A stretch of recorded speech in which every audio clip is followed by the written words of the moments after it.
토탈 머슬맵 요거에서 그 왼쪽 변 이쪽 부분을 제가 설명하렵니다. 그 가운데에서 복직근 거는 나중에 하고 이쪽 왼쪽에 있는 삼각근부터 이렇게 나오겠습니다. 삼각근은 어깨에 있는 근육이죠. 전삼각근, 중삼각근, 의삼각근. 특히 이 삼각근은 무통 근육이라고도 설명합니다. 통증을 느끼지 않는 근육이라고도 저희가 설명하면서 삼각근을 설명합니다. 삼각근의 전, 중, 후, 가운데 중은 중삼각근 가운데는 견우라는 자리와 극상근과 연결된다. 그리고 극상근은 연결돼서 견과 거근과 연결된다 라고까지 정리가 됐었습니다. 그래서 대표적으로 어깨 통증으로 우리는 삼각근의 통증을 어깨의 통증으로 보지만 어깨 삼각근은 통증을 느끼지 않는 무통근육이다 라고도 설명합니다. 어깨의 가동성은 풀 ROM 자체가 우리가 느낄 수 있는 가동 범위를 전체 가동 범위를 다 느낄 수 있는 범위이기 때문에 어깨라는 근육은 우리 몸의 가동성이 가장 좋은 근육이다. 그리고 대표적으로 어깨가 아프다고 느낄 수 있는 그 삼각근 라인은 어깨의 근막들, 대부분의 근막들이 삼각근에 덮여져 있어서 통증의 양상은 삼각근에서 온다 이겁니다. 그래서 어깨의 대표적인 통증의 포인트이기도 하지만 어깨 통증과는 약간 무관할 수 있는 포인트, 그러나 극상근과 연결돼서 견과 거근과 연결되는 포인트, 어깨에 완전히 독보적인 근육이라기보다도 어깨 보조적 역할을 하면서 명칭적으로는 어깨의 대표적인 근육이라고 할 수 있는 삼각근. 자, 그리고 나서 그 왼쪽으로 오른쪽으로 오게 되면 소원근, 극상근, 상완골, 극하근, 견갑하근 나옵니다. 얘를 로테이트 커프, 우리가 와이셔츠에 이렇게 소매를 로테이트 커프를 합니다. 그래서 이 상완골을 기준으로 4개의 근육이 이렇게 돌고 있죠. 우리는 이 4개의 근육을 회전근개라고도 부릅니다. 회전근개. 그래서 극상근의 문제는 어깨가 아프면 극상근, 견갑상신경에 지배를 받죠. 대표적으로 뭐 양치질, 그 다음에 세수, 수저질, 또 어깨에서 소리가 나는 것, 어깨의 대표적인 통증의 포인트를 극상근이라 하고, 이 극상근을 통해서 자리를 잡을 수 있는 곳을 극상아와 겨누란 자리를 통해서 어깨의 통증을 확인하고 찾는 자리입니다. 자, 그래서 우리가 극상근을 이해한다는 것은 어깨의 통증을 이해한다라고 정의를 내렸고, 어깨의 치료는 극상근이 아니라 소원근이다 라고도 설명을 드렸습니다. 이유는 소원근에는 악실라리 너브, 라디알 너브, 애과신경과 요골신경이 나오는 포인트이기 때문에 우리는 소원근이라 그랬고, 소원근은 능형근과 그 방향성을 나란히 같이 한다. 어깨가 아프면 극상근, 치료는 소원근이라고 여러분들에게 설명을 드렸고, 상완골을 기준으로 밑에는 극하근입니다. 자, 어깨가 아파서 잠을 못 잤어요 라고 할 때 극하근, 허리가 아파서 잠을 못 잤어요 라고 했을 때는 요 방형근. 극하근은 모유수유, 유방관리하러 연관되고, 왼쪽은 심장의 포인트랑 연관되고, 오른쪽, 그러니까 심장의 부정맥, 오른쪽은 간하고 연관될 수 있는 포인트 극하근. 극하근은 가동성이 견갑골에 바짝 붙어있기 때문에 어깨 움직임에 연관이 됩니다. 극하근은 능형근하고 연결되어지는 곳이고, 이 극하근의 움직임은 어깨의 전반적인 움직임과 연관되어야 된다. 그래서 삼각근, 대흉근, 승모근의 움직임이 극하근의 움직임과 가동성과 연관되고, 그 가동성은 능형근을 통해서 전거근으로도 연결된다. 이렇게 됩니다. 자, 그래서 여러분들은 상완골은 결국 어깨의 기준적 요소에서 대흉근이 붙는 자리, 까마귀발 포인트가 있다. 이 여는 대흉근, 그 다음에 광배근, 그 다음에 대원근이 붙는 자리를 우리는 그 까마귀 포인트라고도 설명을 했었죠. 그래서 대흉근은 우리가 쇄골지, 윤골지, 늑골지로 나눠지고, 대흉근의 반이 쇄골뼈에 붙어 있기 때문에 쇄골뼈의 움직임과 팔 쪽의 림프의 소통, 그 다음에 혈액순환 부종 또는 소라식 아울렛 신드롬과도 연관된다라고도 대흉근에 대한 설명을 드렸습니다. 물론 호흡근입니다. 그러나 미적인 요소로가 연결돼서 여자들의 유방은 대흉근 위에 얹어져 있다라고도 설명을 드렸고, 그 밑에 내려오는 것이 견갑하근입니다. 견갑하근은 오십견을 치료하는 대표적인 근육으로 그 집의 경락은 심장과 연관되는 심경락과 연결되어집니다. 견갑학은 저 능형근의 라인과 한 번쯤 생각해 볼 수 있는 아주 깊은 근육일 수도 있어요. 그러나 견갑학은 뜯어서 관리하되 어깨가 아픈 사람들은 프론 포지션, 엎드려서 관리하는 것보다 슈파인 포지션, 똑바로 누워서 팔이 들어가서 안쪽으로 뜯어서 또는 긁어서 관리하면 팔의 각도가 올라가서 당신을 치료의 신으로 만들어줄 수 있는 근육입니다 라고 표현할 수 있었던 근육이 견갑학은 심장과 연관된다. 요것도 설명해 드렸습니다. 자, 요렇게 올라가서 이제 능형근하고 연결되어지고, 그 능형근은 우리가 롬보이드 머슬이라고 해서 능형근 자체는 능형근이 경추 쪽하고 붙어 있는 거랑 흉추 쪽하고 붙어 있는 게 있습니다. 자, 우리는 롬보이드 머슬 이 근육 자체는 문을 열 때 작동하는 거죠. 롬보이드 머슬에서 소능형근은 경추랑 연관되고 대능형근은 흉골과 연결되고 능형근은 전거근하고 연결되고 다시 극하근하고 연결되어지는 포인트였다는 거고, 얘 지배신경 능형근과 견갑거근은 견갑 배신경 도살 스카플라 너브가 지배한다라는 것도 설명드렸습니다. 제가 말을 빨리 하는 이유와 여러분들의 계속 퍼붓는 이유는 이렇게 설명할 수 있어야 된다는 것을 보입니다. 15분을 1시간 강의하는 것을 15분처럼 합니다. 자, 그래서 능형근이 연결되어지고 또 견갑거근하고 연결돼서 견갑 배신경이라는 얘기를 설명을 드렸고요. 얘는 전거근하고 연결돼서 외복사근을 타고 다리로 날아가는 대퇴근막장근 장경인데, 봉건근 광배근하고 연결되어지는 그림까지 살짝 연결시키고요.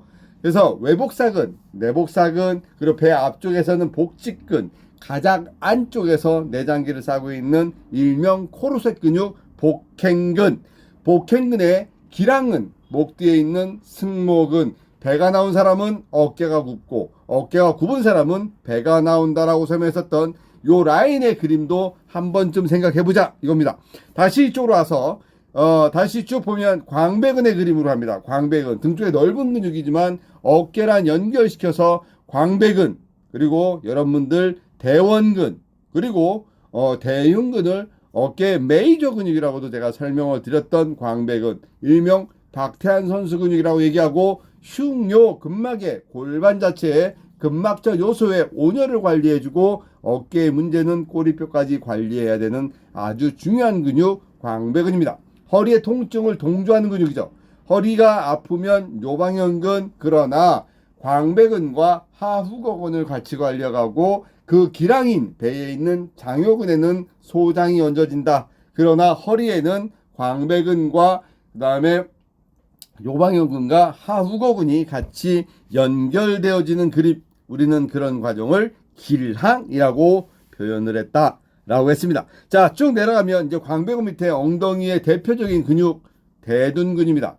하지의 근육량의 80%가 배꼽 밑에 하지에 있고, 그 근육의 수축과 이하는 결국 혈액순환이다. 심장의 혈액순환이 진정한 혈액순환이 아니라 근육의 수축과 이하는 우리 몸의 혈액순환이다. 그런데 근육의 숫자는 650개고 근육량의 80%는 배꼽 밑에 하지에 있습니다 라고 정의를 내리고, 대둔근 안에는 중둔근이 있다. 그루투스 미디우스. 우리는 중둔근을 통해서 몸 안의 전체적인 근막을 설명할 수 있고, 허리에서 다리로 내려가는 방사통, 또는 무릎의 통증, 아스트라이티스, 류마티드 아스트라이티스, 관절적 문제, 디포미티, 변형, 무릎의 변형, 학슬풍, 학의 다리처럼 변하는 여러 가지 무릎의 문제와 허리에서 다리로 내려가는 어떤 방사통, 라디에이션 페인, 이 모든 것은 결국 중둔근하고 보고, 중둔근 옆에 같은 레벨 안에 있는 피지펌, 이상근이 있더라.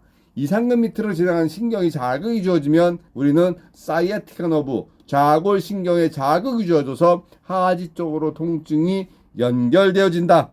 우리는 그런 증상을, 대부분의 문제들을 중둔근을 통해서 해결해야 됩니다 라고 설명을 드렸습니다.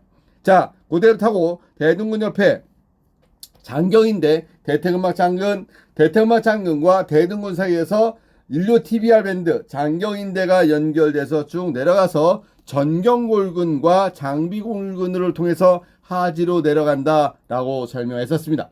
우리는 이 대퇴음악 장근 TFL 나이가 들수록 짧아지는 이 대퇴음악 장근의 문제가 결국 다리의 변형과 중력선을 벗어나서 무릎의 문제와 균형적 요소를 깨트린다. 일명 그래비티 라인 중력선을 깨트리는 그림으로 봐줘야 된다라고 했고, 장경인대는 그 연결되는 라인으로서 무릎의 대부분의 문제와 또 자전거 타는 사람들, 사이클 타는 사람들에게 오는 문제가 전경골근이고, 전경골근 자체를 따뜻하게 풀고 그 다음에 대퇴음악 장근을 풀어준다는 것은 하지의 균형적 요소랑 연결되고, 결국 걔는 오다리 X다리 일명 휜다리랑 연결된다라고 설명했었습니다. 자, 대퇴음악 장근 옆에 ASIS 전상장골극 얘기를 합니다. 우리는 상지의 포인트, 스위치 같은 것을 코라코이드 프로세스 오구돌기라 했고, 하지의 스위치 같은 포인트를 전상장골극이라고 했습니다. 전상장골극은 결국 사르티리우스 봉공근과 연결되고 또 전상장골극을 통해서 우리는 대퇴음악 장근의 흐름을 동안 같이 연결시켰죠. 전상장골극을 통해서 봉건근의 다리가 다리랑 연결되고, 전상장골극을 통해서 만나는 이 다리들, 봉건근, 사르티리우스, 우리가 얘기하는 일면 양반다리, 앞바다리 근육입니다.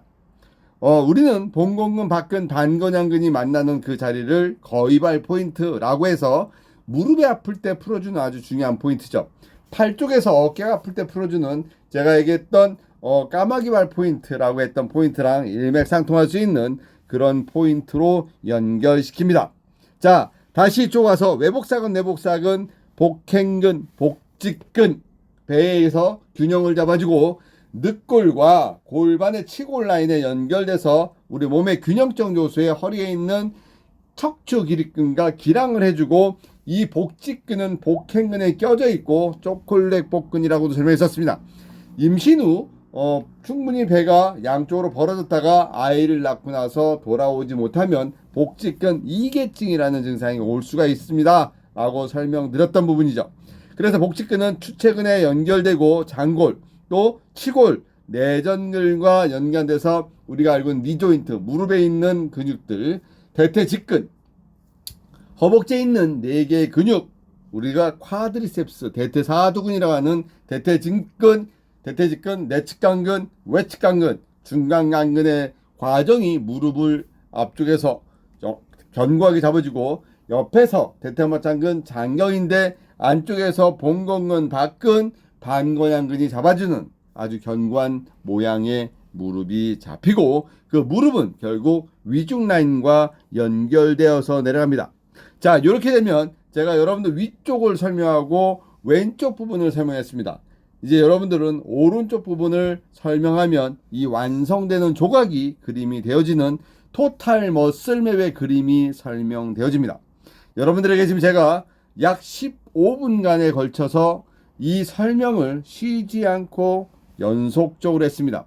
여기에서 지배하는 요소들, 극상근, 극하근의 견갑 상신경, 그 다음에 전거근은 장흉신경, 목에서 나옵니다. 경추 5번에서부터 7번의 장흉신경, 견갑 상신경, 견갑 배신경, 얘는 결국 사각근 근복을 뚫고 나오는 신경적 요소로 목의 문제와 어깨의 문제와 상지의 문제가 연속되고 연결되고 연동되어진다는 그 그림을 설명드렸습니다. 제가 드린 말씀을 여러분들이 반복적으로 똑같이 설명해서 제가 드린 시간만큼 안에 외워져서 반복적으로 설명되어지는 것이 그것이 성공의 키포인트입니다. 화이팅 합시다. 안 되는 게 어디 있습니까? 될 때까지 하는 겁니다. 우리는 반드시 본인 스스로를 본인이 원하는 자리만큼 끌어올려 놓을 겁니다. 화이팅입니다. 화이팅!